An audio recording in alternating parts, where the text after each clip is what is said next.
रा रा रा किया। तो गुजरात का वो बंदर जो नाचता है नाथ के नाम पे, उसको इज्जत कहना नहीं आता है, उसको जिल्लत कहना नहीं आता, इज्जत जिल्लत करता है। उसको सारा हिंदुस्तानी हीरो बनाया हुआ है। उसकी जबरदस्त बाइकाट करो सारे हिंदुस्तान में। अगर उसी को बुलाना है तो फिर दूसरे दिन तुम कव्वालों को बुलाओगे, हारमोनियम और तबला वाले को बुलाओगे। इसलिए जो भी मिक्सचर मशीन वाला है खबरदार कभी उस नाथ खां को मत बुलाओ। बाइकाट, मिक्सचर वाला, मशीन वाला, इको वाला, कभी उसको नहीं बुलाया जाए। अब मैं नहीं समझता था कि आज इस तरह के हक की हिमायत करने वाले गांव देहात से लेकर बड़े बड़े शहर तक हमें अफ्रीका से फोन आ रहे हैं, मक्का शरीफ से फोन आ रहा है, दुबई से फोन आ रहे हैं कि हजरत आपने, आपको मुबारकबाद दी, आपने जुर्रत तो की, आपने हिम्मत तो की, आपने बोला तो सही। मैंने कहा शुक्रिया, कम से कम आपने बोला तो सही। हिंदुस्तान के बड़े बड़े मुफ्तियाने कराम और फिर पब्लिक की तरफ से फोन आ रहे हैं। एक सेठ गुजरात का उसने फोन किया, एक आज एक इस्लामिया इंटर कॉलेज का एक प्रिंसिपल, उसका फोन आया। आज पूर्णा का एक बहुत बड़ा सर्जन है डॉक्टर ख्वाजा नदीम, उनका फोन आया। ये सारे लोग कहते हैं हजरत हम लोगों के दिल में जो था वो आपने अपनी जबान से अदा कर दी। लाखों लोगों के दिल में यह बात थी कि ये अच्छा नहीं हो रहा है, हरा हरा हरा हरा हरा हरा हरा हरा हरा क्या पैसों की बारिश हुई, क्या है ये, क्या तमाशा हो रहा है। इसलिए आज अगर मेरे बोल देने से अगर सारे नाथ खां अदब से नाथ पढ़ने लगे तो समझ लें कि अल्लाह का करोड़ों शुक्र और एहसान है कि कम से कम कोई एक बंदा गाली गलोच सुनने के बाद हक तो बोला जिसका असर झलकने लगा है। हमारे हिंदुस्तान का एक बहुत पुराना मशहूर नाथ खां है असद इकबाल। अब वो कहाँ नाचता है, कहाँ साहब वो मशीन रखता है, पैर से ऐसे ऐसे दबाता है, कहाँ दबाता है उसने।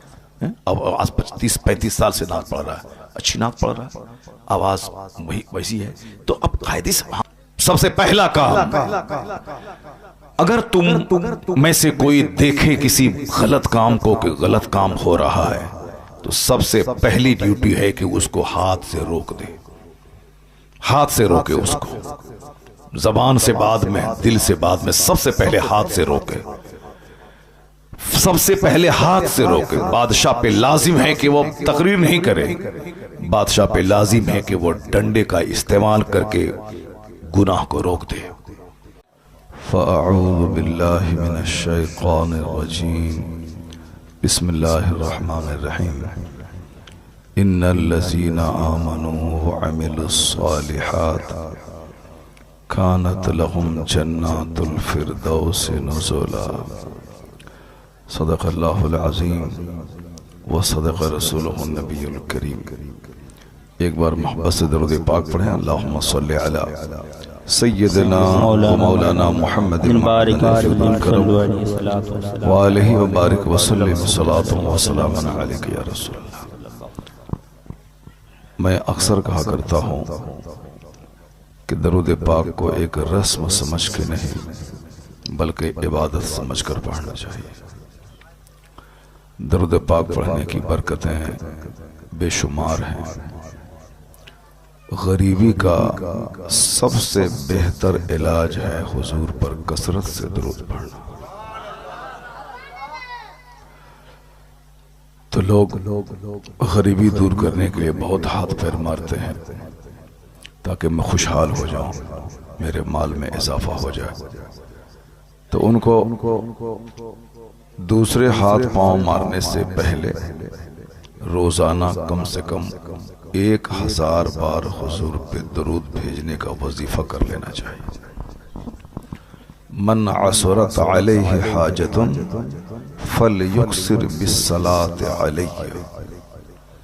अकाल इस्लाम फरमाते हैं कि जिस पर हाजतें तंग हो जाएं, दुनिया उसके लिए तंग हो जाए, तो उसे चाहिए कि मुझ पर खूब दरूद भेजे। फ़इन्नहा तकशफुल खुमूम वल हुमूम वल कुरूब। आका फरमाते हैं कि दरूद पढ़ने से गम और फिक्र का खात्मा होता है, गम दूर होता है। व तुकस्सिरुल अर्ज़ाक़, रिस्क में इजाफा होता है दरूद पढ़ने से। व तक़ज़िल हवाइज, ज़रूरतें पूरी होती हैं। अगर किसी की मुराद नहीं पूरी होती हो, हाजत नहीं पूरी होती हो, तो वो अव्वल आखिर एक एक हजार बार दुरूद भेजे और बीच में अल्लाह से अपनी हाजत मांगे। अल्लाह तबारक व तआला उसकी हाजत पूरी फरमा देता है। तो महफिल मिलाद को महफिल जिक्र और महफिल दुरूद भी कहा जाता है। इस कॉन्फ्रेंस का नाम महफिल जिक्र और महफिल दुरूद भी है। तो आलिम साहब दुरूद अकेले पढ़ते हैं और आप लोग सब आलिम का मुंह देखते हैं, जबकि आपके फायदे के लिए दुरूद पढ़वाया जाता है कि इसी मजलिस के बहाने कम से कम 50 बार दुरूद भेज दें आप। एक बार सारे लोग जोर से पढ़ें, अस्सलातु वस्सलामु अलैका या रसूल अल्लाह। अस्सलातु वस्सलामु अलैका या रसूल अल्लाह।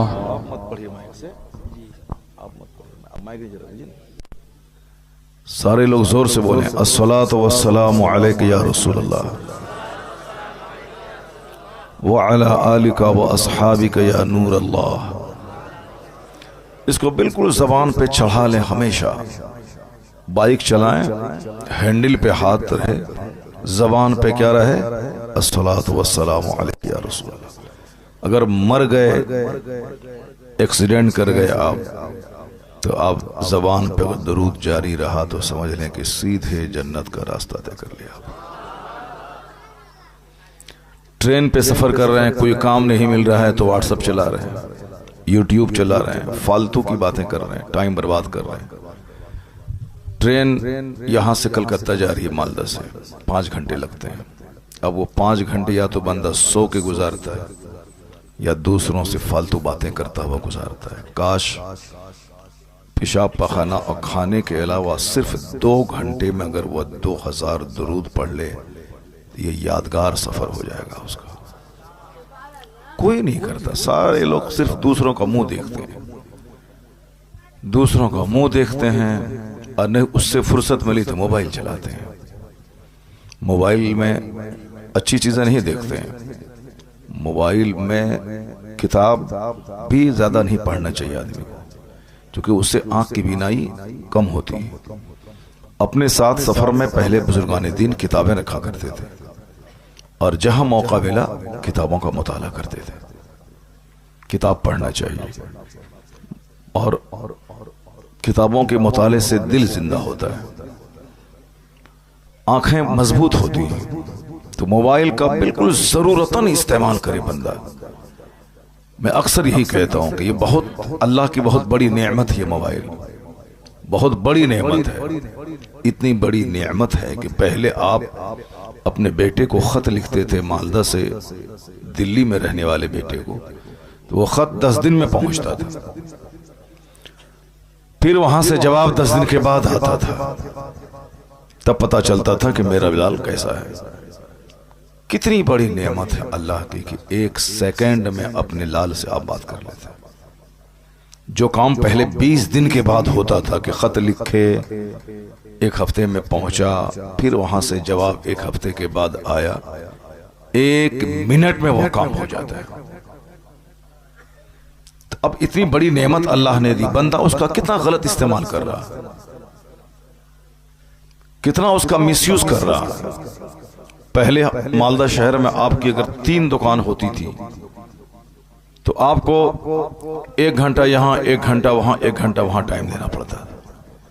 लेकिन इस मोबाइल ने किस कदर आसानियां पैदा कर दी कि बैक वक्त 10 दुकान को बंदा डील कर लेता है। पहले ऑर्डर देने के लिए मालदा से दिल्ली जाना पड़ता था, फिर वहां से माल लाना पड़ता था। अभी कुछ नहीं, सिर्फ आप मोबाइल से ऑर्डर दे दें, वहां से माल पहुंच जाएगा, उसी मोबाइल से आप पैसे भेज दें उसको।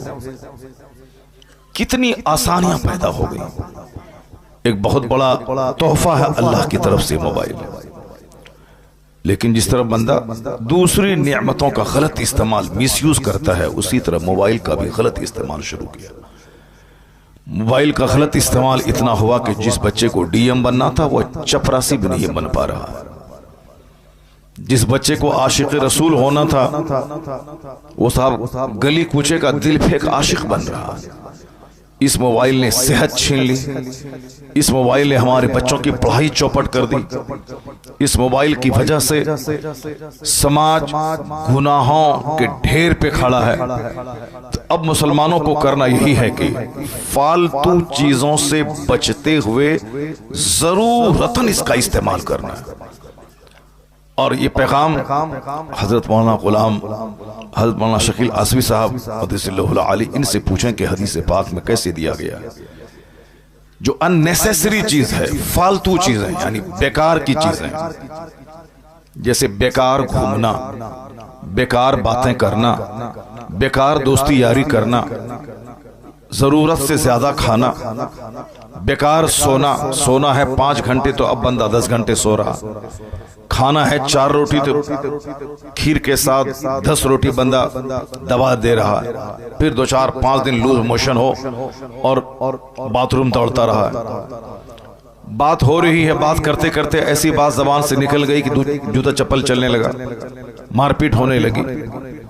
गैर जरूरी बातें से बचना चाहिए, गैर जरूरी खाने से बचना चाहिए, गैर जरूरी सोने से बचना चाहिए, गैर जरूरी घूमने से बचना चाहिए।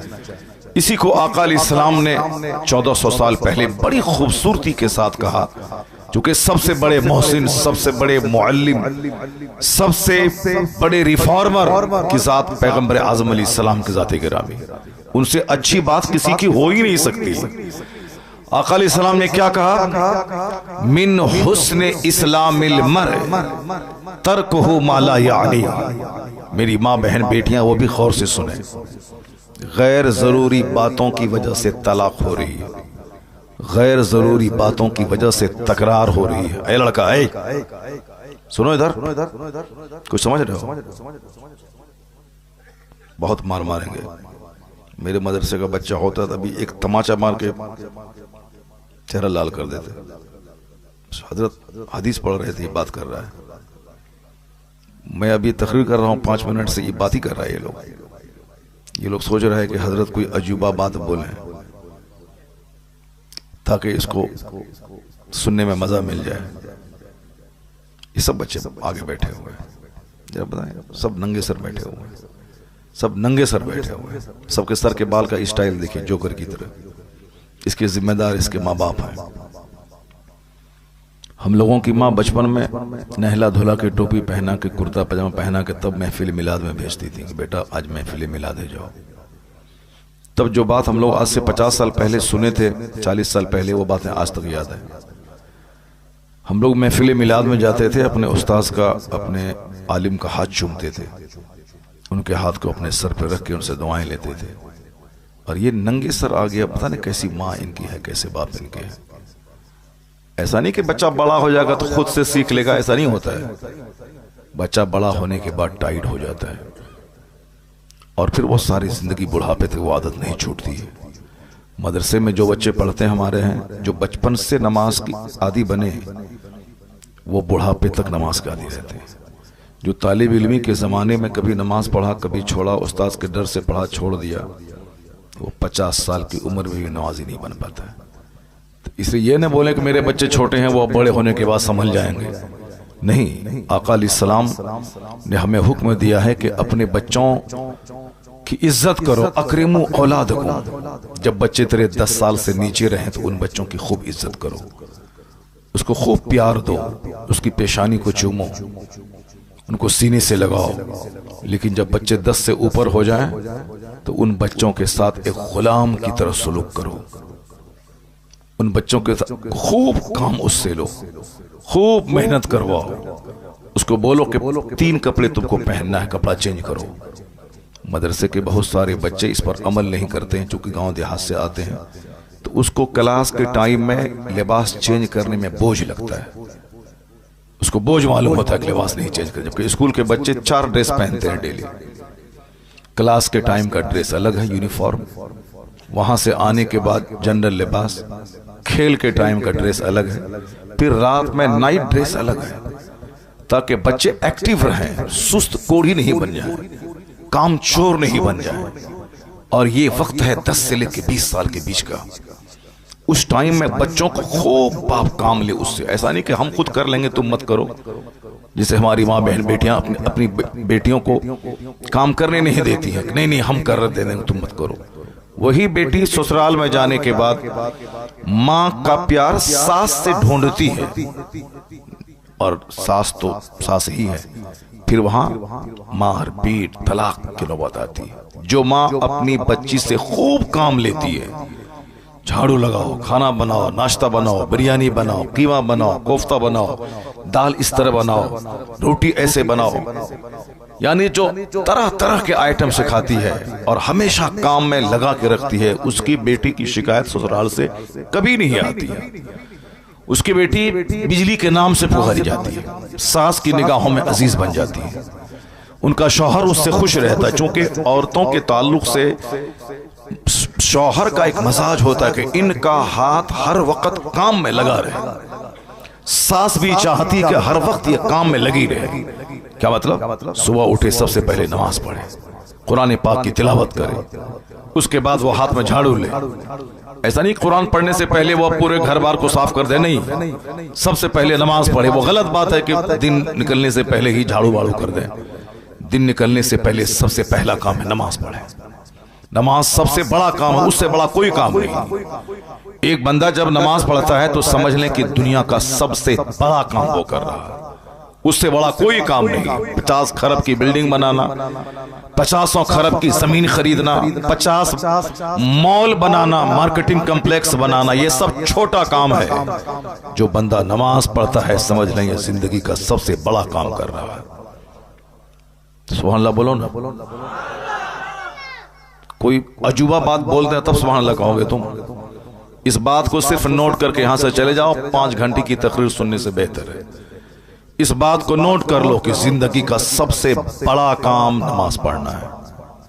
50 करोड़ रुपए की बिल्डिंग कोई बना रहा है और कोई नमाज पंजगाना पाबंदी से पढ़ रहा है, मैं कसम खा के कहता हूं कि 50 करोड़ की बिल्डिंग से बड़ा काम नमाज पंजगाना अदा करना। चूंकि हमारा मकसद बिल्डिंग बनाना नहीं है इस दुनिया में, हमारा मकसद अल्लाह की इबादत करना है। बिल्डिंग इसीलिए है ताकि मैं उसमें रह सकूं, कपड़ा इसीलिए है ताकि मैं अपने सत्र को छुपा सकूं, खाना इसीलिए है ताकि मेरी पीठ सीधी रहे, मैं जिंदा रह सकूं। और जिंदा क्यों रहूं? अल्लाह की इबादत कर सकूं। मकसद हयात अल्लाह की इबादत है कि हमको अल्लाह की बंदगी करनी। अब बंदगी करने के लिए जिंदा रहना, जिंदा रहने के लिए खाना खाना, जिंदा रहने के लिए कपड़ा पहनना, जिंदा रहने के लिए सर छुपाने के लिए घर चाहिए। घर बनाना मकसद हयात नहीं है, जिंदा रहने के लिए एक चीज है वो। खाना खाना ये मकसद हयात नहीं है, जिंदा रहने के लिए एक जरूरी चीज है। कपड़े का मुकाबला करना ये मकसद हयात नहीं है कि सुबह कुछ पहने शाम कुछ पहने, नहीं, जिंदा रहने के लिए कपड़ा जरूरी है। और जिंदा क्यों रहा जाए? तबारकल्लज़ी बियदिहिल मुल्क व हुवा अला कुल्लि शैइन क़दीर अल्लज़ी खलक़ल मौत वल हयात लियब्लुवकुम अय्युकुम अहसनु अमला। अल्लाह कहता है बड़ी बरकत वाला है वो जिसके कब्जे में है सारी बादशाहत, वो हर चीज पर कादिर है, जिसने मौत और जिंदगी पैदा की। Who created life and death, जिसने मौत और जिंदगी पैदा की ताकि वो टेस्ट करे कि तुम में से किसका काम अच्छा है। हमें अच्छे काम के लिए रब ने पैदा किया, न कि सिर्फ मकान का मुकाबला करें। वाल पुट्टी करना है तो फॉल से सीलिंग करना है, तो ग्रेनाइट लगाना है, तो टाइल्स लगाना है। तो हाँ, टाइल्स खूबसूरत है, ग्रेनाइट खूबसूरत है, तुम्हारे घर की फॉल से सीलिंग खूबसूरत है, लेकिन तुम कब खूबसूरत बनेगा? तुम्हारी खूबसूरती न मकान से है, तुम्हारी खूबसूरती न टाइल्स और मार्बल से है, तुम्हारी खूबसूरती अल्लाह की इबादत और अच्छे अखलाक से है। मिट्टी के घर में कोई सिविलाइज्ड, डिसिप्लिन, मुहज्जब, बाअखलाक नमाजी रहता हो तो वो मिट्टी का घर सोने के घर से बेहतर है। अगर गोल्ड का घर है, उसमें है शराबी, उसमें है जुआरी, उसमें है सूदखोर, उसमें है नशा करने वाला, उसमें है रात दिन गाने सुनने वाला, उसमें है बेनमाजी, तो वह सोने का घर उसके लिए राख और कूड़ा करकट का ढेर है उसके लिए। आज चूंकि हर तरफ सिर्फ मकान बनाने की फजीलत बयान की जा रही, वो मकान बना लिया, पढ़ा लिखा, वो दिल्ली चला गया, फैक्ट्री बना दी, वो कलकत्ता गया, करोड़ों की कमाई कर ली, वो इंजीनियर बना, इतना कमा लिया, वो डॉक्टर बना, इतना कमा लिया। इसलिए आज सबसे ज्यादा focus engineer, doctor, master, lawyer, barrister बनने पे ज्यादा दिया जा रहा है, जबकि पहले जमाने में ज्यादातर फोकस इसी पे होता था। क्या हुआ? क्या हुआ? क्या बच्चा की तबीयत खराब हो गई, ठीक है, जल्दी से ले जाओ उसको। तो बच्चे की तबीयत खराब है, उसको ले जाओ घर, डॉक्टर। बस बाकी जिसकी तबीयत खराब नहीं हुई वो गौर से सुनो। अल्लाह तबारक व तआला हम सबों को मजलिसों का अदब करने की तौफीक अता फरमाए। हम लोग कितनी मेहनत से बातें करते हैं, कितनी मेहनत से दिमाग चलाते हैं ताकि लोगों की तवज्जो हमारी तरफ रहे, वो हदीस कुरान सीख ले। लेकिन लोगों का भी अजीब मजाज है। कोई एक बंदा खड़ा हो गया, सब उसी को देखने लगा। कोई एक बंदा उधर कुछ चिल्लाया, उसको सब देखने लगा। यानी हम लोग बिल्कुल अटेंटिवली नहीं सुनते अपने आलिमों को। और गौर से अगर आलिमों को सुने तो बाजू में घर में आग भी लग जाए तो भी उसका पता नहीं चलता आदमी को। मगर चूंकि ध्यान नहीं होता है, आप ध्यान लगा के सुने। आज मैं 4 घंटे की तकरीर नहीं करूंगा, आज सिर्फ 1 घंटा बोलूंगा। उस 1 घंटे को आप गौर से सुन लें। हमारे पीर साहब ने क्या कहा कि हक बोलना चाहिए, हक का मैं साथ देता हूं। आलिमों का काम ये नहीं कि बहुत लंबा चौड़ा जुब्बा रोजाना 5 बार बदले। आलिम का काम ये नहीं कि जैसा जुब्बा उसी रंग की पगड़ी, उसी रंग की घड़ी, उसी रंग का जूता। नहीं, आलिम सिंपल रहे मगर बात हक बोलें तो वही हमारे लिए बादशाह है। आलिम की नकल अवाम करते हैं, आलिम के चलने फिरने के अंदाज को पब्लिक देखती है, इसलिए आलिम दूसरों के लिए मॉडल है। अब हमारे सामने कोई नाच रहा हो, गा रहा हो और हम मुस्कुरा रहे हो तो हम आलिम से क़यामत के दिन कल सवाल होगा कि तुम्हारे सामने गुनाह होता रहा, तुमने क्यों नहीं टोका, तुमने क्यों नहीं रोका। तुम्हारा काम मकान बनाना, गाड़ी खरीदना नहीं है। तुम्हारा मकान है, तुम्हारा काम है मुस्तफ़ा का पैगाम लोगों तक पहुंचा देना। आका फरमाते हैं, मन रआ मिनकुम मुनकरन फलयुगय्यिरहु बियदिही। If anyone among you sees an evil action, he should stop it with his hand. सबसे पहला काम, अगर तुम में से कोई देखे किसी गलत काम को कि गलत काम हो रहा है तो सबसे पहली ड्यूटी है कि उसको हाथ से रोक दे। हाथ से रोके उसको, जबान से बाद में, दिल से बाद में, सबसे पहले हाथ से रोके। सबसे पहले हाथ से रोके। बादशाह पे लाजिम है कि वो तकरीर नहीं करे, बादशाह पे लाजिम है कि वो डंडे का इस्तेमाल करके गुनाह को रोक दे। कहीं शराब की भट्टी चल रही है, गांव के प्रधान, गांव के मुखिया, गांव के जमींदार जिसकी जमीन पे लोग चलते हैं, उस पे लाजिम है कि वो हाथ से उस गुनाह को रोक दे। वो बोले कि अगर तुमने शराब नहीं छोड़ा तो तुमको मैं अपने इस खेत पे चलने नहीं दूंगा। अगर तुमने बदकारी नहीं छोड़ी, मैं तुमको इस गांव में घुसने नहीं दूंगा। ये लाजिम है जमींदारों पे, प्रधान पे, मुखिया पे, एमएलए पे, एमपी पे, जो गांव के सरकर्दा अफराद हैं, उसके लिए जरूरी है कि वो गुनाहों को हाथ से रोक दे। सबसे पहले फलयुगय्यिरहु बियदिही, उसको बदल दे, उसको रोके, उसको हाथ से रोके। फ़इल्लम यस्तति', if he is unable to do so, if he is unable, अगर वो मजबूर है कि हाथ से नहीं रोक पाएगा, हाथ से रोकेंगे तो मेरे पास उतनी ताकत नहीं है कि सामने वाले से मुकाबला कर पाए, तो कहते हैं कि दूसरा दर्जा ये है गुनाहों को रोकने का, गुनाहों से समाज को बचाने का। पहला दर्जा तो है कि हाथ से रोके। ये काम बादशाहों का और जिम्मेदारों का है। और जो भी आदमी कोई भी आदमी एनीबॉडी अगर अपने पड़ोस को हाथ के जरिए रोक सकता है तो रोक दे। अगर नहीं रोक सकता है तो दूसरा स्टेज है, दूसरा दर्जा है कि फलयुग़य्यिरहु बिलिसानी, उसको अपनी जबान से रोके, जबान से कहे कि हराम है, जबान से बोले कि ये नाजायज है, जबान से बोले कि अच्छा नहीं कर रहे हो तुम। अगर कोई पड़ोस का आदमी नमाज नहीं पढ़ रहा है और आप पाबंदी से नमाज पढ़ें तो आप पर यह लाजिम है कि आप उनको कहें, क्योंकि क़यामत के दिन आपके खिलाफ मुकदमा दर्ज करेगा वो अल्लाह के सामने, कहेगा इलाही मेरा हक दबाया है। वो बंदा बोलेगा इलाही मैंने क्या हक दबाया इसका, मैंने ना जमीन इसकी लूटी है, ना मैंने इसका पैसा लिया है, ना मैंने इसके बाग का फल तोड़ा है, आखिर मैंने क्या हक लूटा इसका। वो शख्स कहेगा इलाही ये सच है कि इसने मेरा ना मकान लूटा है, ना जमीन लूटी है, ना पैसा लूटा है, अलबत्ता ये 5 वक्त नमाज मस्जिद पढ़ने जाता था, मगर ये देखता था कि मैं नमाज नहीं पढ़ रहा हूं, इसने मुझको कभी नमाज पढ़ने के लिए कहा नहीं। अल्लाह समद।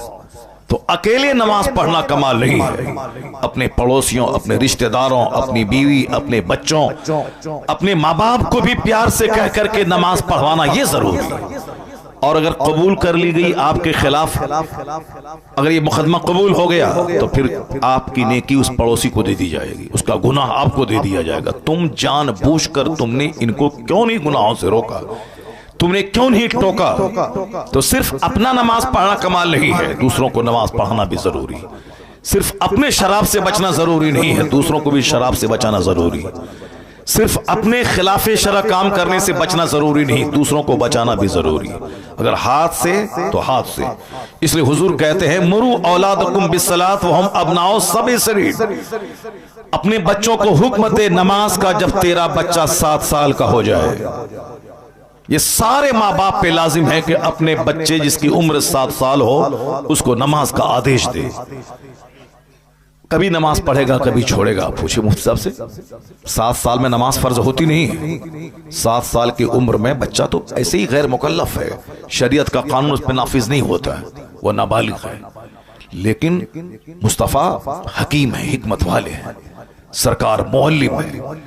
आका की हिकमत यह है कि जब 7 साल का बच्चा जो बिल्कुल होश अब संभाल चुका है उसको नमाज का आदेश दोगे तो वो कभी पढ़ेगा कभी छोड़ेगा। इशा पढ़ेगा फजर छोड़ेगा, फजर पढ़ेगा जोहर छोड़ेगा, कभी जोहर पढ़ेगा मगरिब छोड़ेगा, लेकिन वो कभी जाएगा 5 टाइम में 2 टाइम, 1 टाइम, 4 टाइम वो पढ़ेगा। इसी तरह करते हुए उसकी उम्र हो जाएगी 10 साल। आका फरमाते अब 10 साल का जब बच्चा तेरा हो जाए और नमाज का आदी नहीं बने तो आका फरमाते हैं वद्रिबू, उसे मारो, उसे मार के नमाजी बनाओ। मुरू औलादकुम बिस्सलात व हम अबनाओ सबी सरीर वद्रिबूहुम अलैहा व हम अबनाओ 10 सरीर। जब तेरे बच्चे की उम्र 10 साल हो जाए और नमाजी ना बने उसे मार के नमाजी बना। 7 साल में नमाज का आदेश दे, बेटा चलो नमाज पढ़ने के लिए, बेटा आओ मेरे साथ खड़े होकर नमाज पढ़ो। इशा पढ़ा फजर में सो गया, उसको उठाने की जरूरत नहीं है, बच्चा है सो गया छोड़ दो उसे। जोहर में पढ़ाओ, असर में पढ़ाओ, मगरिब में पढ़ाओ, इशा से पहले सो गया छोड़ दो। लेकिन जब 10 साल का हो जाए उसे मार के नमाजी बनाओ। 10 साल के होने के बाद अगर वो अब तक जवान नहीं हुआ है तो उसको नमाज कज़ा करने के बाद उसको हुक्म दो कि तुमने जोहर नहीं पढ़ी थी जोहर पढ़ो, बेटा तुमने इशा की नमाज नहीं पढ़ी थी उसको फजर में पढ़ो, तुमने फजर नहीं पढ़ी थी जोहर में पढ़ो। लेकिन जब बच्चा जवान हो जाए, जवान होने से पहले पहले उसको नमाजी बना देना है, मार के हो या प्यार से हो, ताकि 10 साल के बाद जिस दिन नमाज फर्ज हुई उस पर, जिस दिन मर्द यानी लड़का नाइट फॉल उसको हुआ, कपड़ा खराब ख्वाब में हो गया, उस दिन वो जवान हो गया। अब शरीयत के सारे कवानीन उसकी तरफ मुतवज्जे हो गए। अब नमाज फर्ज हो गई, अब रोजा फर्ज हो गया। अब क्या है कि एक वक्त की नमाज छोड़ना उसके लिए हराम और गुनाह कबीरा है, बड़ा गुनाह, मेजर गुनाह, बड़ा गुनाह। नमाज पढ़ना फर्ज आजम है तो नमाज छोड़ना गुनाह आजम है, बड़ा गुनाह है नमाज छोड़ना। इसलिए अब बच्चे को जवान होने से पहले पहले नमाज का आदी बना दे। ताकि जवान होने के बाद, जिस दिन 10 साल के बाद कपड़ा खराब हुआ उस दिन जवान है, अब नमाज छोड़ना एक वक्त की हराम। 15 साल की उम्र तक अगर एहतलाम नहीं हुआ, नाइट फॉल नहीं हुआ, या लड़की को माहवारी खून नहीं आया, 15 साल के बाद वो मैच्योर जवान माना जाएगा शरीयत की निगाह में। इसलिए अब 15 साल के बाद चाहे एहतलाम हो या ना हो, माहवारी खून आए ना आए, वह दोनों जवान माने जाएंगे। अब उस पर नमाज फर्ज हो गई। एक वक्त की नमाज छोड़ना जानबूझकर हराम है, बड़ा गुनाह। शराब पीना हराम है, नमाज छोड़ना हराम है। जिना करना हराम है, नमाज छोड़ना हराम है। सूद खाना हराम है, नमाज छोड़ना हराम है। जुआ खेलना हराम है, नमाज छोड़ना हराम है। झूठ बोलना हराम है, नमाज छोड़ना हराम है। गीबत करना हराम है, नमाज छोड़ना हराम है।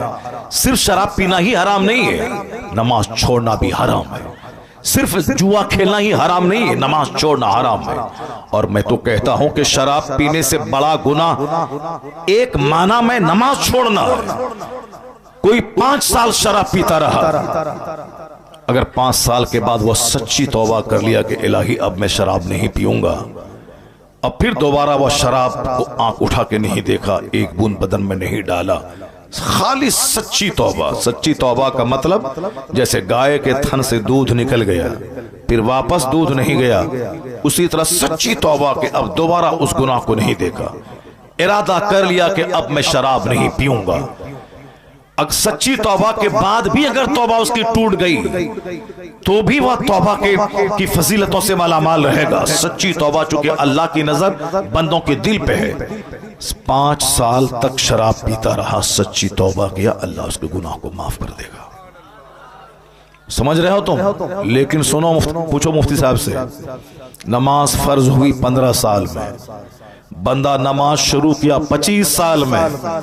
हालांकि 25 साल में नमाज लोग शुरू करते नहीं हैं। अगर सारे लोग 25 साल की उम्र में भी नमाजी बन जाएं तो भी मस्जिद हमेशा फजर के टाइम में भी भरी रहेगी, क्योंकि 25 साल के बेशुमार नौजवान समाज में हैं, मगर मस्जिद फजर के टाइम में सिर्फ 5 बूढ़े रहते हैं जिसके पांव कब्र में लटक रहे होते हैं।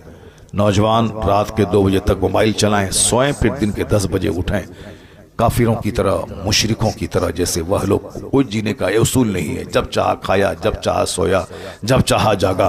मुसलमानों का टाइम टेबल है, खाने का टाइम, नमाज का टाइम, रोजे का टाइम, हज का टाइम, ज़कात का टाइम, एक एक मिनट कीमती है मुसलमान के लिए। अगर 4:10 पे आखिरी टाइम है सहरी करने का, तो 4:11 पे दाना हराम, पानी हराम, बीवी का इस्तेमाल हराम। लेकिन अगर 6:10 पे इफ्तार का टाइम है तो 6:10 से पहले दाना पानी हराम, और 6:10 के बाद हलाल। 1 मिनट पहले हराम, 1 मिनट के बाद हराम हलाल।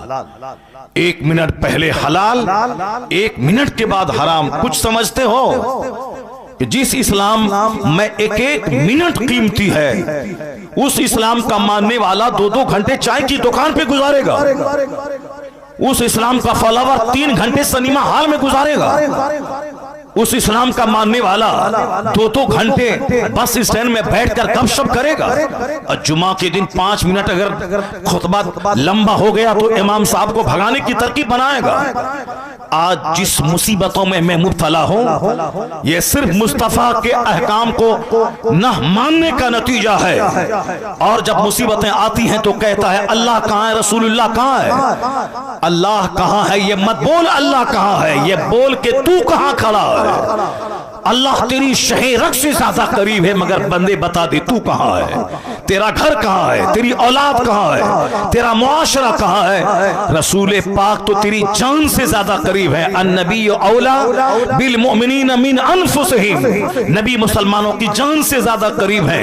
ये मत बोल मुस्तफा कहां है, ये बोल के तू कहां है। तेरा हेयर स्टाइल काफिरों जैसा, तेरा फटा हुआ जींस काफिरों जैसा, तेरे गले की सिकरी, तेरे पांव हाथ का बाला, पांव का धागा काफिरों जैसा। और तू कहता है कि अल्लाह कहां है। रसूलुल्लाह का आवाज आती है हम तो माइल बकरम है, कोई साइल ही नहीं, राह दिखलाए किसे कोई रहरुए मंजिल ही नहीं। तू बता दे तू कहां है। तू मुस्तफा का गुलाम बन जा, आज भी इज्जत तेरे लिए, हुकूमत तेरे लिए, जन्नत तेरे लिए। बंदा कुछ समझता ही नहीं है, कुछ समझ ही नहीं रहा है कि मैं कल अगर मर गया तो मेरा क्या होगा। एक बंदा मेरे गांव का, वो डीएम बनने की तैयारी कर रहा था दिल्ली में। डीएम का मतलब हमसे ज्यादा तुम जानते हो, यूपीएससी की तैयारी, यूनियन पब्लिक सर्विस कमीशन। अब मोबाइल चला के, गुटखा खा के, बाप के पैसे का मालदा शहर में सिनेमा देख के इस्तेमाल करने वाला, वो क्या जाने कि हमारा एम ऑफ लाइफ क्या है। बस आईए बीए एमए किया, नौकरी नहीं मिली। नहीं, हिंदुओं का मुल्क है, मुसलमानों को नौकरी नहीं मिलती है, यही बोलेगा, ठगेगा।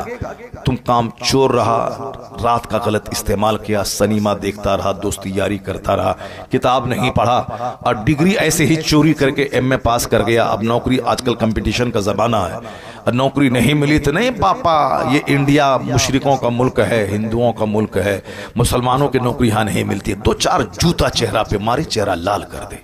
हिंदुओं का मुल्क है ये न हिंदुओं का मुल्क है, न सिखों का मुल्क है, ये मुल्क सारे हिंदुस्तानियों का है, ये मुल्क हमारा है। अगर हिंदुओं का मुल्क होता तो शाह फैसल नाम का लड़का कश्मीर का आईएएस में पूरे इंडिया में टॉप नहीं करता।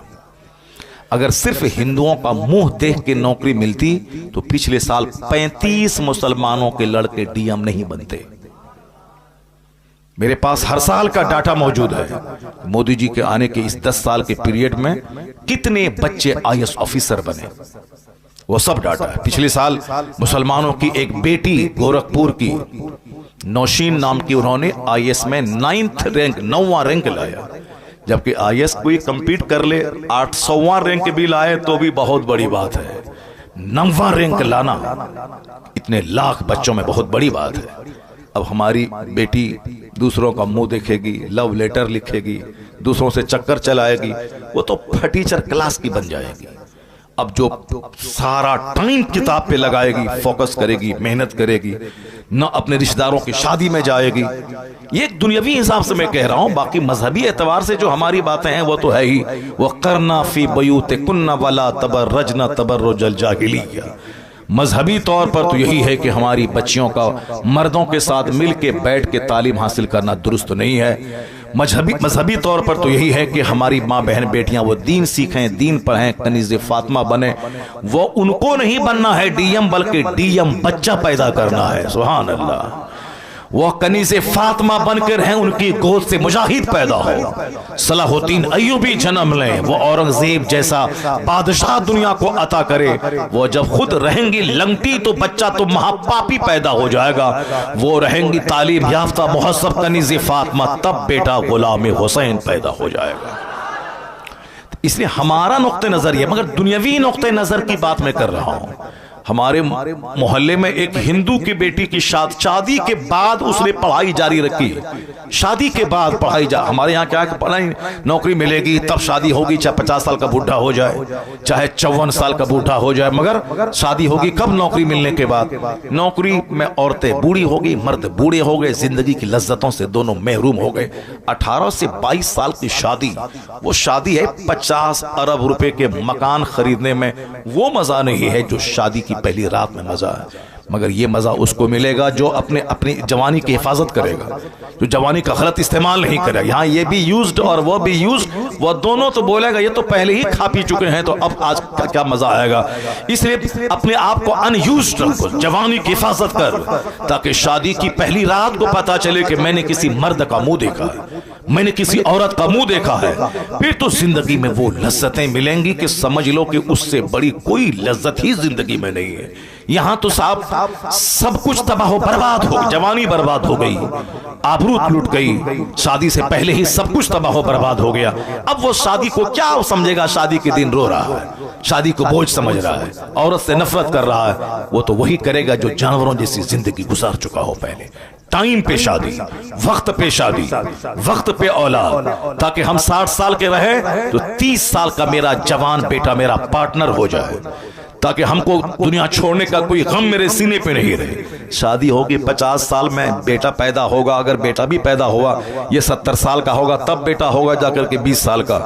बेटा से कोई फायदा इसको नहीं मिलेगा। अगर बेटी पैदा हुई तो मरने वाला बुढ़ा 70 साल का रहेगा, बेटी होगी उसकी 20 साल की। अब शादी ना कराने का गम लेके बुढ़ा मर जाएगा। जवानी में शादी कर 18 से 20 साल की उम्र में, ताकि 50 साल 40 साल होते होते तेरी बेटी जवान हो जाए, शादी के लायक हो जाए, फिर तू भाग दौड़ के अपनी जवानी बेटी की शादी अच्छे घर में करा दे। और अगर बेटा हो गया तो फिर तेरा पार्टनर होगा, तू भी कमाएगा 10,000, तेरे बेटे कमाएंगे 10,000। जो काम 2 आदमी मिलके करेगा, 4 आदमी दूसरे यहां वो आदमी वो अकेला करेगा, चूंकि बेटा पार्टनर होके अपने बाप को राहत और सुख पहुंचाने वाला बन जाएगा। शादी वक्त पे होनी चाहिए ताकि शादी की लज्जतें महसूस हों। अब जरा गौर से सुनिए, मैं ये कहना वाला हूं कि उसके यहां शादी हुई, शादी के बाद भी पढ़ाई जारी रखा उसने, उसकी औरतें, कोई कहानी नॉवेल अफसाना नहीं है। अब बिल्कुल करंट 2-4 साल पहले के बाद, जहां मेरा मदरसा है उस मदरसे के बाजू में हिंदू का मोहल्ला है, वहां उस लड़की की शादी हुई। और हमारे यहाँ लड़की की शादी होने के बाद अब तलावत, दुरूद, नमाज, शादी से पहले तिलावत है, ताकि जब लड़का देखने के लिए आए लड़का वाला तो कहे कि हाँ हाँ मेरी बेटी कुरान भी पढ़ती है। कुरान क्या पढ़ती है? 100 में 99 औरत कुरान सही पढ़ती ही नहीं है। 100 में 99 औरत। किस कदर जहालत है, किस कदर इलिटरेसी है हमारी मोहम्मद सोसाइटी में। और आपकी मस्जिद में जितने मर्द नमाजी हैं, उस मर्द में 100 में 10 को छांट लें, 90 लोग वो हैं जिसको नमाज पढ़ने का तरीका ही नहीं मालूम है, कुरान शरीफ नहीं जानते हैं। वो 80 साल से नमाज पढ़ रहे हैं, 5 हज करके आ गए हैं, 10 उम्रा कर रहे हैं, सुबहान रब्बियल आला कहना नहीं आता उनको, अल्हम्दुलिल्लाह रब्बिल आलमीन कहना नहीं आता है। जैसे वो गुजरात का वो बंदर जो नाचता है नाथ के नाम पे, उसको इज्जत कहना नहीं आता है, उसको जिल्लत कहना नहीं आता, इज्जत जिल्लत करता है। उसको सारा हिंदुस्तानी हीरो बनाया हुआ है, उसकी जबरदस्त बाइकाट करो सारे हिंदुस्तान में। अगर उसी को बुलाना है तो फिर दूसरे दिन तुम कव्वालों को बुलाओगे, हारमोनियम और तबला वाले को बुलाओगे। इस जो भी मिक्सचर मशीन वाला है, खबरदार कभी उस नाथ खां को मत बुलाओ। बाइकाट, मिक्सचर वाला, मशीन वाला, इको वाला, कभी उसको नहीं बुलाया जाए। सिंपल ढंग से जो नाथ पढ़ता, अभी नाथ पढ़ी इन्होंने, कितनी अच्छी नाथ पढ़ी उन्होंने, माशाअल्लाह सुभान अल्लाह। हमारे हिंदुस्तान का एक बहुत पुराना मशहूर नाथ खां है असद इकबाल। अब वो कहाँ नाचता है, कहाँ साहब वो मशीन रखता है, पैर से ऐसे ऐसे दबाता है, कहाँ दबाता है उसने। अब आज 35 साल से नाथ पढ़ रहा है, अच्छी नाथ पढ़ रहा है, आवाज वही वैसी है। तो अब कायदे से हाँ वो अच्छी आवाज भी सही हो, मगर नाथ खानी जलसे में गालिब नहीं आनी चाहिए, जैसे हमारे बुजुर्गान दीन के ज़माने में होती थी, अल्लामा अरशद साहब के ज़माने में होती थी।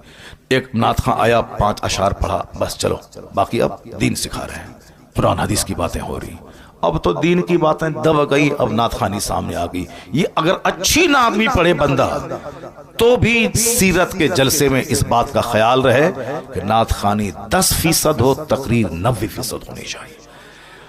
कुरान शरीफ की तिलावत जैसे शुरू में होती है 5-10 मिनट के लिए, मैं कहता हूं कि 10 मिनट नहीं, आधा घंटा कुरान पाक की तिलावत करो और अच्छे कारी से तिलावत करवाओ, ताकि मुसलमान भी सुने तो आंसू बहाएं और गैर मुस्लिम भी सुने तो उनका भी सीना हिल जाए। क्योंकि मेरी गुफ्तगू में वो तासीर नहीं है जो अल्लाह का कलाम आज भी वो असर रखता है कि बंदा कायदे से तिलावत करे तो आंख से आंसू के कतरे बह जाए। वह तक़शइरु मिन्हु जुलूदुल लज़ीना यख़शौना रब्बहुम, कुरान कहता है जो अल्लाह से डरते हैं उनके रोंगटे कुरान सुनने के बाद खड़े हो जाते हैं, उनके रोंगटे खड़े हो जाते हैं, उनके चमड़े नर्म पड़ जाते हैं। व इज़ा समिअू मा उनज़िला इला रसूल तरा अयुनहुम तफीदु मिनद्दम, जब वो अल्लाह के कलाम को सुनते हैं तो आंखें आंसू बहाने लगती हैं। अल्लाह का कलाम है ही इस काबिल कि बंदा आंसू बहाए, हंसे नहीं। कुरान हुज़्न के साथ नाजिल हुआ है, इसलिए आका फरमाते हैं जब कुरान पढ़ो तो आंसू बहाओ, रोने जैसी सूरत बनाओ। खुद आका अलैहिस्सलाम अब्दुल्ला इब्ने मसूद जो सहाबी रसूल हैं, उनसे कहा कि तुम कुरान पढ़ो मैं सुनूंगा। उन्होंने कहा सरकार कुरान तो आप पर नाजिल हुआ है, आपसे बेहतर कौन पढ़ सकता है। आका ने कहा कि मैं सुनना चाहता हूं तुझसे। उन्होंने जब कुरान पढ़ना शुरू किया तो हुजूर सुनते रहे, यहां तक कि इस आयत पर जब पहुंचे, वजीना बिका अला हाउलाए शहीदा, सरकार ने हाथ के इशारे से कहा कि रुक जाओ। अब्दुल्ला इब्न मसूद जब रुक गए, चूंकि वो मुस्तफ़ा को सुना रहे थे, किस बेखुदी में सुना रहे होंगे, जिस पर कुरान नाजिल हुआ है उनको सहाबी सुना रहा है, किस कदर बेखुदी में सुना रहा होगा कि मैं आका को सुना रहा हूं जो कुरान वाले हैं, जिन पर कुरान नाजिल हुआ है, वो बेखुदी में सुना रहे थे। इधर आका अलैहिस्सलाम ने जब रुकने का इशारा किया, वो जब रुके, उसके बाद आंख उठा के देखा तो देखा हुजूर की आंखें आंसू बहा रही हैं। सुभान अल्लाह, सुभान अल्लाह। जिन पर कुरान नाजिल हुआ वो कुरान सुन के रो रहे हैं, इसलिए हुजूर ने कहा जब कुरान पढ़ो तो आंसू बहाओ, आंसू ना निकले तो आंसू बहाने जैसी सूरत बना लो। गम से कुरान नाजिल हुआ है। कुरान का मजाज है जंग साफ कर देना, कुरान का मजाज है घमंड दूर कर देना, कुरान का मजाज है जो सुने तो उसके रोंगटे को खड़ा कर देना। आज हमारे यहाँ कुरान ही नहीं पढ़ा जाता है, कॉमेडी सुनी जाती है, कुरान नहीं सुना जाता है। जहां तहां की बेजान कहानी सुनी जा रही, कुरान नहीं सुना जा रहा। बंगाल में एक और गलत रीत है, जीवनी के नाम पे फालतू बेबुनियाद और गढ़ी हुई रिवायतें बयान की जाती है, और गा गा के गढ़ी हुई रिवायतें। सैयदा फातिमा ज़हरा रज़ियल्लाहु ताला अन्हा की शान में गैर मुहज़्ज़ब जुमले, नबी बोला ए फातिमा, ये सारी बातें जीवनी के नाम पे बोली जा रही है, जीवनी के नाम पे गाया जाता है। 5 बच्चे बैठे हुए, ये गा रहा, जीवनी बयान कर रहा है। उलमाए कराम से हदीस सुना जाए, उलमाए कराम से कुरान सुने जाए, झूठी जीवनी बयान नहीं की जाए, कुरान पाक के पढ़ने का रिवाज दिया जाए। घर में कोई औरत हाथ में काम में हाथ नहीं लगाएगी जब तक कि वह कुरान पाक की तिलावत ना कर ले। कोई झाड़ू नहीं लगाएगी जब तक कि वह दुरूद ना पढ़ ले। जिन अय्याम में उन पर नमाज फर्ज नहीं है, जब माहवारी के दिनों में, उन दिनों में भी आदत बना दे कि वह वजू करके मुसल्ले पे बैठ के 100 बार कलमा शरीफ, 100 बार दरूद पढ़ ले, ताकि दूसरों को उनकी कमजोरी का पता भी नहीं चले और नमाज पढ़ने की आदत भी लगी रहे, ताकि नमाज 5 वक्त पढ़कर वजू करना, मुसल्ले पे बैठने की आदत लगी रहे। वरना वह पाक होंगी, 1 दिन पहले वो नहाएंगी, 2 दिन के बाद नमाज शुरू करेंगे, 5 दिन के बाद फिर अगला महीना का खून आ जाएगा, बस सुस्ती करेंगी। इसलिए बुजुर्गों ने कहा है उसे नापाक हालत में नमाज नहीं पढ़ना है, लेकिन वह दुरूद तो पढ़ सकती है, वजू करके मुसल्ले पे बैठ जाए ताकि नमाज के टाइम की आदत लगी रहे। वह दुरूद पढ़े काम शुरू करने से पहले। मुसलमान मर्द तिलावत करे काम शुरू करने से पहले, तिलावत 5 मिनट जल्दी से खत्म कीजिए, बाकी वो नाचेगा 1 घंटा, 1.5 घंटा, 2 घंटे तक। नाते पाक को नाच नहीं बोला जाता है, नाते पाक को मुजरा नहीं बोला जाता है। जो तुम्हारा स्टाइल, जो तुम्हारा ढंग है, उस ढंग की मजम्मत की जाती है, नात की नहीं। जो नात दिल से पढ़े तो बंदा वली बन जाएगा, जो दिल से मुस्तफा से इश्क करे तो वो वली बन जाएगा। दिल से जो करे, जबान से हम आपके बगैर नहीं जिएंगे, नमाज फजर जोहर असर सब गायब है, वो तो सारी जिंदगी पढ़ता रहेगा नात, विलायत की क्या बरकतों को महसूस ही नहीं कर सकता है। वो आशिक रसूल वो होगा जो मुस्तफा की मोहब्बत में मुस्तफा की पैरवी करता है। आशिक रसूल तो गर्दन कटाने को तैयार रहता है, गर्दन कट, जो नमाज फजर के लिए ना उठ पाया वो गर्दन क्या कटा पाएगा। बस सिर्फ 2 पैसा कमाने के लिए ये सारे नाम लिए जाते हैं। आला हजरत के सामने एक शख्स आया, कहा हुजूर मैंने नात लिखी है। उस नात के अशार में जब देखा, मैं आपके लिए तड़प रहा हूँ हुजूर, आपकी जुदाई में बेचैन हूँ। आला हजरत ने क्या कहा, जो कुछ आपने लिखा है वो अगर आपके दिल में है तो आप वली हैं। जो आप लिखे हैं कि हम हुजूर की याद में तड़प रहे हैं, हिजर में बेचैन हैं, अगर वाकई आप बेचैन हैं, आप वली हैं, वली। ये कौन बोल रहा है? कुतुबुल इरशाद। ये कौन कह रहे हैं? नाइब गौसे आजम। ये कौन कह रहे हैं? शेखुल इस्लाम वल मुस्लिमीन। हम लोगों की बात तो कमजोर है, शेखुल इस्लाम वल मुस्लिमीन की बातें हैं। क्या कह रहे हैं? अगर ये बात आप दिल की कैफियत है तो आप वली हैं, आप, जाहिर सी बात है। और अगर नहीं, सिर्फ अल्फाज की बाजीगिरी है, अल्फाज और जुमले का जोर है, तो आप झूठे हैं। अगर वो बात आपके दिल में है नहीं कि मैं तड़प रहा हूं, और अल्फाज में लिख रहे हैं कि मैं तड़प रहा हूं, तो आप झूठ बोल रहे हैं, और झूठ में कोई असर नहीं, कोई तासीर नहीं, कोई बरकत नहीं। आला हजरत ने कलाम उनके हाथ में दे दिया। अब आप बताएं कि ये है। और आजकल ये कहते हैं नात पढ़ने को मुजरा कह दिया आपने, नात को गवैया, नात पढ़ने वाले को गवैया कह दिया। नात पढ़ने वाले को गवैया नहीं बोला जाता है, जो फिल्मी स्टाइल में नाते पाक की तौहीन करे उसको गवैया बोला जाता है, उसकी तौहीन की जाती है। वरना नात आप कायदे से पढ़ें और आंसू निकले तो बंदा आपका पांव चूम लेगा कि आशिक रसूल है। पहले लोग पढ़ते थे, 5 वक्त की नमाजें पढ़ते थे, तिलावत करते थे, पीर नबी की नात बावजू मुहज्जब होके पढ़ते थे, सारा मजमा रोता रहता था, सरकार की मोहब्बत दिल में पैदा होती थी। एक तो तुम नात पढ़ता है बेवजू, नात पढ़ता है बेनमाजी, और उसके बाद ढठाई के साथ फिल्मी स्टाइल में नात पढ़ता है, फिल्म के गाने के तर्ज पे नात पढ़ता है, और फिर आलिमी दीन की तौहीन और अपमान करता है। जिस आलिम के पांव की धूल के बराबर नहीं है ये बेनमाजी और जाहिल नात खां, ये उलमा की तौहीन करते हैं। उनको पीछे बैठा के आगे बैठ कर वो उनकी तरफ पीट करके नात पढ़ते हैं, जबकि मालूम है कि 18 साल का आलिम जवान, 80 साल का बूढ़ा कोई हो तो उस पर लाजिम है कि आलिम से आगे नहीं, आलिम से पीछे चले।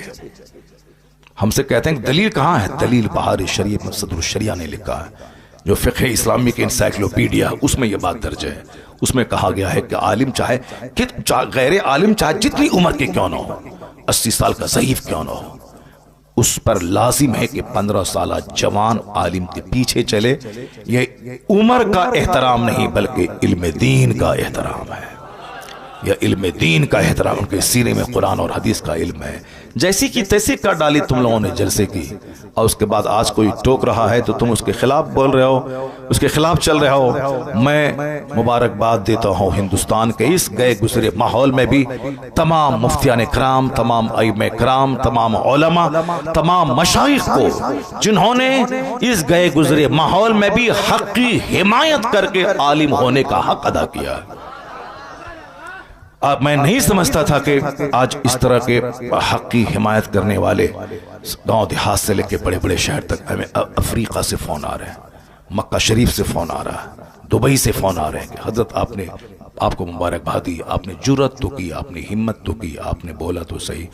मैंने कहा शुक्रिया, कम से कम आपने बोला तो सही। हिंदुस्तान के बड़े बड़े मुफ्तियान कराम, और फिर पब्लिक की तरफ से फोन आ रहे हैं। एक सेठ गुजरात का, उसने फोन किया। एक आज एक इस्लामिया इंटर कॉलेज का एक प्रिंसिपल, उसका फोन आया। आज पूर्णिया का एक बहुत बड़ा सर्जन है डॉक्टर ख्वाजा नदीम, उनका फोन आया। ये सारे लोग कहते हैं हजरत हम लोगों के दिल में जो था वो आपने अपनी जबान से अदा कर दी।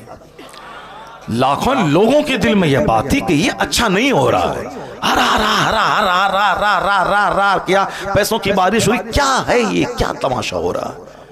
इसलिए आज अगर मेरे बोल देने से अगर सारे नात खां अदब से नात पढ़ने लगे तो समझ लें कि अल्लाह का करोड़ों शुक्र और एहसान है कि कम से कम कोई एक बंदा गाली गलोच सुनने के बाद हक तो बोला जिसका असर झलकने लगा है। उसकी सुबह होकर एक महफिल में था, वहां एक बहुत बड़ा हिंदुस्तान का नात खां, वह सिर्फ एक नात पढ़ के बैठने लगा तो मैंने कहा कि एक कलाम और सुना दो। कल रात दिल्ली में था, वहां भी वो ऐसा नात खां था जो नात खां बहुत मशहूर है झुमाने में, वो भी अदब के साथ बैठ के नात पढ़ रहा था।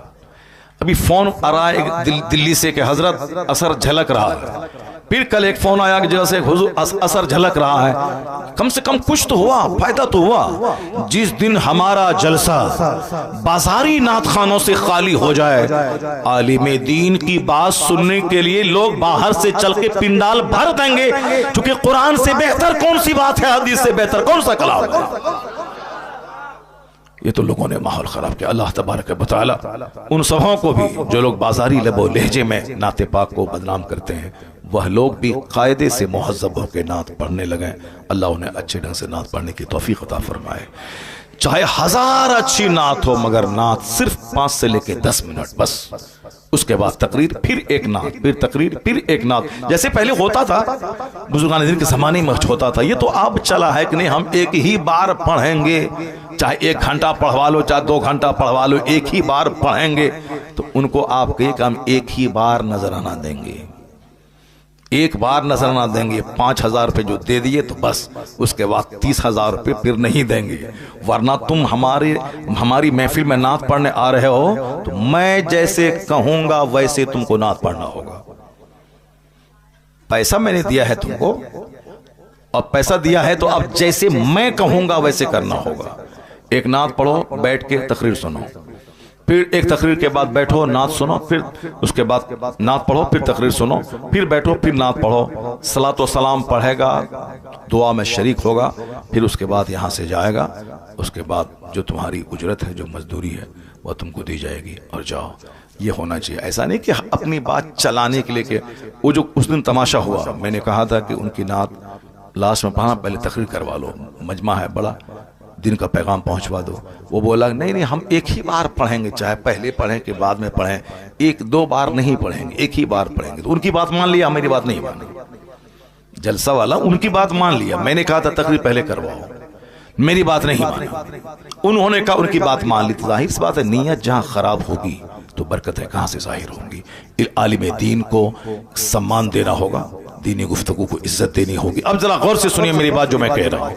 मैं कह रहा हूं कि साहब, हमारे यहां शादी के बाद एक गलत ट्रेंड है कि अब पढ़ाई बंद, अब सिर्फ खाना बनाना, बच्चा पैदा करना, झाड़ू लगाना, उसके बाद सब मुताला, सब नमाज वगैरह सब बंद। जबकि मरते दम तक बंदा को इल्म हासिल करते रहना चाहिए। आया है उतलबुल इल्म मिनल महद इलल लहद, obtain knowledge from the cradle to the grave.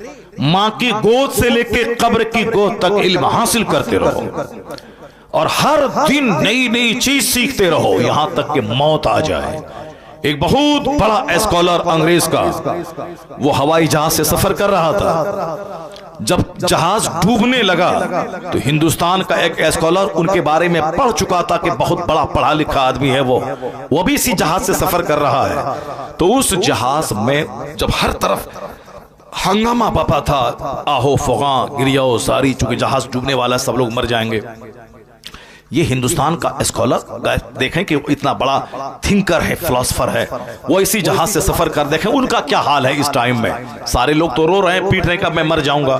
देखें उस बड़े फिलोसफर जिनकी एक एक बात में जिंदगी मिलती है, जिनका एक एक सेंटेंस वेटी वजनदार होता है, प्रेशस कीमती होता है। जरा उनसे पूछें, देखें उनका क्या सिचुएशन है इस मौत जब सामने नाच रही है, कश्ती डूबने वाला है। वो जब गया उसके कमरे में, हवाई जहाज, ये पानी वाले जहाज में, देखा कि वो किताब की स्टडी में लगा हुआ है।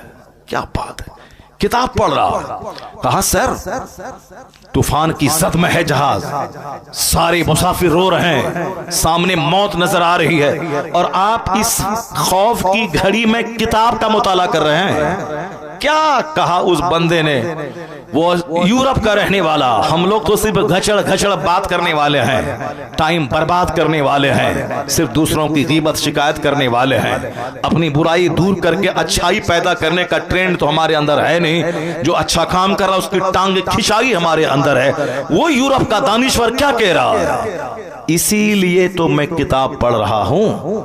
अब जहाज डूबने वाला है, हम लोग मरने वाले हैं, कम से कम मरने से पहले पहले इल्म तो हासिल कर रहे हैं। अल्लाह समद, कम से कम मरने से पहले पहले एक चैप्टर तो पढ़ ले, मरने से पहले पहले एक इल्म तो हासिल कर लें। इसीलिए तो पढ़ रहा हूं। हालांकि जहाज डूबा नहीं, बिल्कुल उलट पुलट करके तूफान की जद में आकर के बस किनारा मिल गया और जहाज बच गया। अगर नहीं बचता, मर जाता, तो ये बात हमको कैसे मालूम होती? क्योंकि जो उस जहाज पे सवार था उसने जहाज से बचने के बाद तब स्टेटमेंट दिया। ये देखें स्टडी करने वाले लोग कैसे कैसे होते हैं, मौत के वक्त में भी मुताला करते हैं। और यहां शादी हुई, पढ़ाई बंद, शादी हुई, दुआए कुनूत तक याद नहीं। शादी के बाद जो गांव देहात के मकतब में पढ़ाने वाले मौली साहब से, मुंशी जी से जो पढ़ा था, अलम तरा कैफ़ फ़अल रब्बुका बिअस्हाबिल फील अलम यजअल कलम फी तज़लील वरसलम तरा बिल, जो मकतब के मुंशी से पढ़ा था, उसी तरह की हमारी बेटियां मरते दम तक पढ़ती रहती। हमारे बच्चे मरते दम तक उसी तरह पढ़ते रहते हैं। ये नहीं कि अब जिंदगी बची है, शादी के बाद कम से कम वक्त है तो चलो ट्यूशन पढ़ करके अच्छे कारी से कम कुरान पाक की 20 सूरतें, जो तरावी की नमाज में जब मैं तन्हा पढ़ूं तो कम से कम 20 सूरतें, कम से कम 10 ही सही अलम तरा कैफा से लेके कुल अऊज़ु बिरब्बिन नास तक ठीक से पढ़ लें ताकि नमाज सही हो जाए। उसको तरावी में भी पढ़ें डबल करके, और 5 नमाजें उसी 10 सूरतों से पढ़ें। कम से कम इतना तो कर लेना चाहिए। नहीं, बूढ़े हो गए, कुरान पाक कायदे से पढ़ नहीं पा रहे हैं। जरा देखें, वो हिंदू की बेटी शादी जवान हो चुकी थी, शादी हो गई, शादी के बाद अपने शौहर से कहा, शौहर से बोली कि मैं स्टडी जारी रखूंगी, आपकी खिदमत में कोई कमी नहीं होगी, मैं आपकी वाइफ हूं, मैं टाइम निकाल के मैं स्टडी करूंगी। तो शौहर ने कहा हाँ ठीक है, स्टडी करो। इस कदर डीपली पढ़ाई करी कि पूरा हिंदुस्तान अखबार में आया था, सारा मेरा शहर खुशी मना रहा था। हिंदू तो खुशी मना ही रहे थे, मुसलमान भी उसकी मेहनतों की दाद दे रहे थे कि शादी होने के बाद, एक बच्चा होने के बाद भी पढ़ाई जारी रखी। वह ब्लॉक डेवलपमेंट ऑफिसर भी बन गई, बीडीओ ब्लॉक डेवलपमेंट ऑफिसर बन गई वो। और हमारी बेटी अलम तरा कैफा भी नहीं पढ़ पाई, दुरूद ताज भी नहीं पढ़ पाई, दुरूद इब्राहिमी भी कायदे से याद नहीं है। अगर दुरूद इब्राहिमी पढ़ो तो कोई बच्चा नहीं पढ़ पाएगा, वह भूलेगा, सर खुजलाएगा। अल्लाहुम्मा सल्ली अला मोहम्मद पर कहीं बारकता बोलेगा, कहीं वो कुछ बोलेगा, कायदे से नहीं पढ़ पाता है, वो पढ़ ही नहीं पाता है, चूंकि मजाज ही नहीं, बस खाना पीना मर जाना है। हदीस में आया है उस बंदे पे नहुसत तारी है, उस पे लानत है। कौन? जो दिन गधे की तरह गुजारता हो और रात मुर्दार की तरह गुजारता हो। गधे की तरफ मतलब धोबी के घर से कपड़ा ढोना घाट तक, घाट से धोबी के घर तक, गधे की तरह साफ ईंट ढोना, चक्की पीसना। वो गधा जो मेहनतें करता उसको मालूम नहीं कि मेरी पीठ पर किताब है कि लकड़ियां है। वो गधे की तरह मेहनत करना, रात मुर्दार की तरह सो जाना। जो दिन भर खेत खलियान, दुकान, मार्केट, बाजार, ये सामान, वो सामान, ये ऑर्डर, वो ऑर्डर, वो सप्लाई, यानी कभी ख्याल तक ना आया कि मुझे अगर कल मर गया तो मेरे पास क्या होगा। न जमीन रहेगी, न मकान, न पैसे जो मैंने कमाया, न फिक्स डिपॉजिट, कुछ नहीं रहेगा। मरने के बाद जहां खरबों साल रहना है, बेगिनती साल रहना है, जहां का एक दिन 50,000 साल के बराबर है आखिरत का, वहां मेरा क्या बनेगा। अक्लमंद वो है जो फैक्ट्री भी चलाएगा, जन्नत जाने की तैयारी भी करेगा, फजर भी पढ़ेगा, 8 घंटे काम करेगा, फिर टाइम निकाल के जोहर पढ़ेगा, जोहर पढ़ेगा, फिर 4 घंटे काम करेगा, फिर असर पढ़ेगा, फिर 2 घंटा काम करेगा, फिर मगरिब पढ़ेगा। वो जानेगा कि 24 घंटे में 8 घंटे तो मैं सो गया, 12 घंटे तो मैं काम किया, कम से कम 2 घंटे तो निकाल लूं ताकि अगर कल मर गया, कंपनी मेरे पास नहीं रहेगी मगर सजदा तो मेरे पास रहेगा।